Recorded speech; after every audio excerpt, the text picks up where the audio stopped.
Vale al paraíso. A la OMS el zar de los muertos por COVID-19. Mario Granados Roldán. Recordar la historia de mayo de 2020 recrudece el sentimiento de los mexicanos.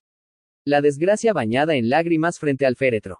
El dolor interminable. Las escenas atormentadas por la llegada de la muerte. La patética ineptitud de los gobiernos federal y estatal. En aquel año la Universidad Johns Hopkins ubicó a México entre los 10 países del mundo con más alta letalidad en casos positivos al coronavirus, por encima de Canadá, Brasil, Irán, Estados Unidos, Ecuador, Argentina y Honduras, entre otros. Imagen Noticias de Ciro Gómez informaba que el porcentaje de mortalidad en el mundo era de 6.8% y en México de 10.3%.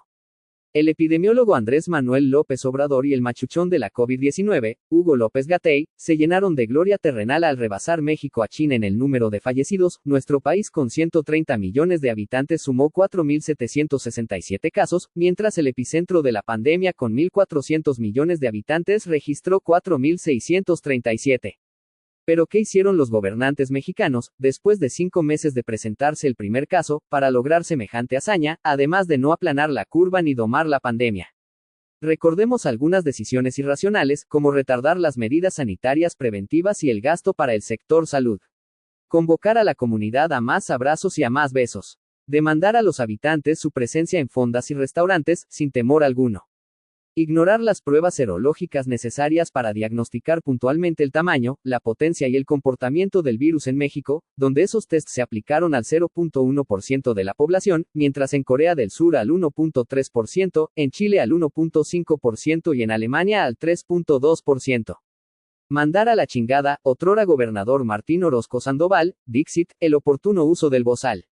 La distancia social. El quédate en casa. La untada de gel antibacterial. Elaborar registros desordenados, proyecciones aldeanas, estadísticas maquilladas, subregistros ocultos, diagnósticos equivocados. Todo eso y mucho más se cargaron a la cuenta de López-Gatell, burócrata de fallida carrera en el sector salud.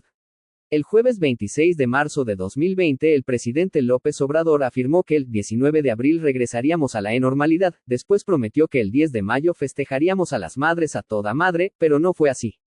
El miércoles 8 de abril López-Gatell estimó 26.000 casos de la COVID-19, en base al fallido modelo Centinela. El 11 de mayo se contabilizaban más de 51.000. Entrevistada por el madrileño diario El País, 20 de marzo de 2021, la microbióloga mexicana Lorian Jiménez Fibi acusó a López-Gatell en su libro La criminal gestión de la pandemia en México, editorial Planeta, sobre la pandemia y haber pretendido una inmunidad de rebaño al inicio de la crisis.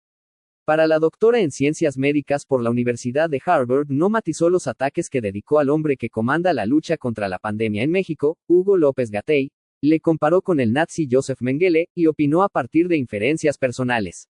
Agregó que al subsecretario de Salud no le importaron el número de muertes, le acusa de criminal, de permitir que la gente se infectara, que tomara esas decisiones conscientes, y que su estrategia significara sacrificar a 3.5 millones de personas.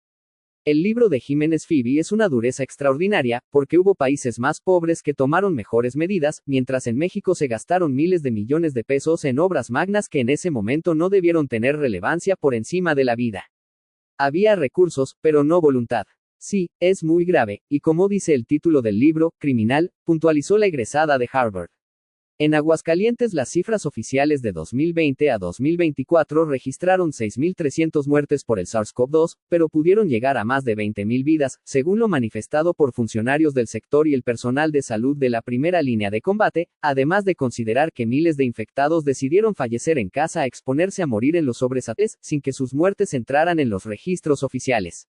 Queda para la historia negra el elogio rastrero del político López-Gatell al epidemiólogo López Obrador. La fuerza del presidente es moral, no es la fuerza del contagio. Sin embargo, ponerse de tapete manchado de sangre le rindió frutos al zar de los muertos por la COVID-19, porque la presidenta Claudia Sheinbaum Pardo acaba de nombrarlo representante de México ante la Organización Mundial de la Salud, OMS.